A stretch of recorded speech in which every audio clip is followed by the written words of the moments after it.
Yang terjadi di Rempang sekarang nggak lebih kurang juga sama. Itu orang dari zaman dulu sudah hidup di situ, pemilik di situ.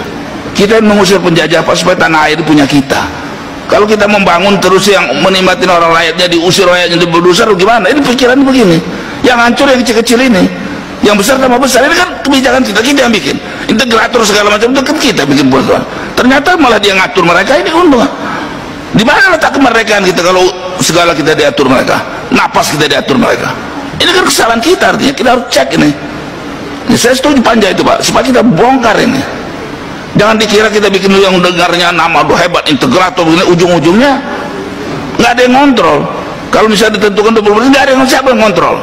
Karena yang lebih kontrol mereka kalau punya amplop untuk kontrol itu. Undang-undang ini bisa dikontrol dengan amplop Pak di negara kita ini. Jadi jangan main-main bikin undang-undang ini. Jenderal kita dididik sama ini bukan punya mau mengamankan negara, mau berdosa rakyat. Nah, aneh itu. Di mana letaknya yang benar? Kalau saya yang bisa punya orang, saya pecat juga gitu. Karena semua itu diarang dididik untuk membela kita, mengamankan. Ini enggak, ngancam mau berdosa apa itu? Demi si asing yang mau buka usaha. Ini dalam bidang kayak ini juga sama. Selalu berpihak kepada mereka. Dan kalau nggak boleh mereka yang ngaturnya lagi kembali dengan amplopnya itu. Ini saya terbuka nih ngomong. Ini hak kami di PR untuk bicara. Jadi menurut saya Pak, begitu banyak ini kesempatan, jangan disia-siakan. Buka aja, jangan ditutup-tutupin. Sungkan-sungkan nggak ada itu. Sudah nggak zamannya lagi Pak.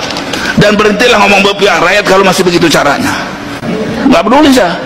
Jangan ragu-ragu, kita ini pribadi berbicara pribadi Pak. Bukan cuma pencitraan dulu. Nah, jadi kita jangan pencitraan lah. Saya terus terang saja melihat, menurut saya kita baru ngomong aja berpihak pada rakyat. Ya.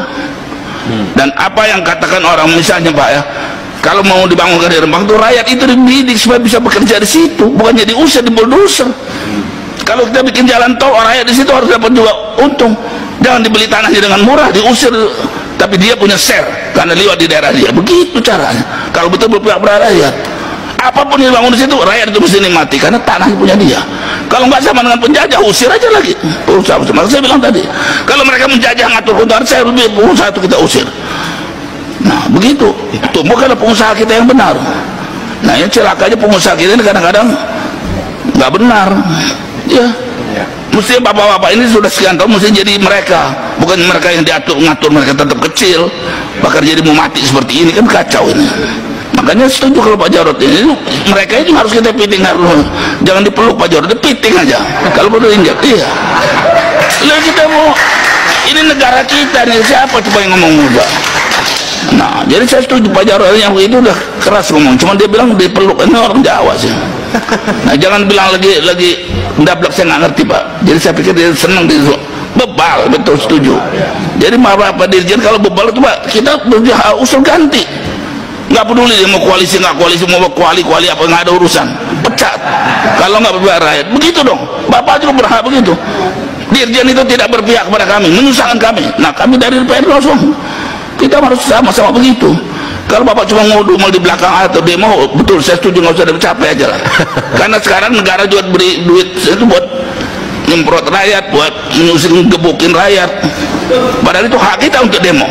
Sekalipun izin tetap nyatanya kan digebukin, ditahan. Ini saya baru dengar lagi baru-baru ini yang demo-demo Rempang itu kan orang panas dulu, udah susah nggak bisa nelayan, nggak ada makanan, demo lagi, siapa ngasih makan minum? Ada ustaz ngasih dia makan, ditangkap sekarang. Orang yang bagi makan ditangkap, ini kan lucu bener kita. Justru karena rakyat lagi berjuangkan nasib, nggak, kita mesti bantu mestinya. Jadi di mana letak berpihak rakyat? Ayo kita buka diskusi gitu. Yang mana bukti berpihak pada rakyat? Berpihak pada pengusaha semua, karena itu ngasih duit soalnya. Pak Lalu untuk ngasih. Pak Ali, jadi Pak terima kasih Pak.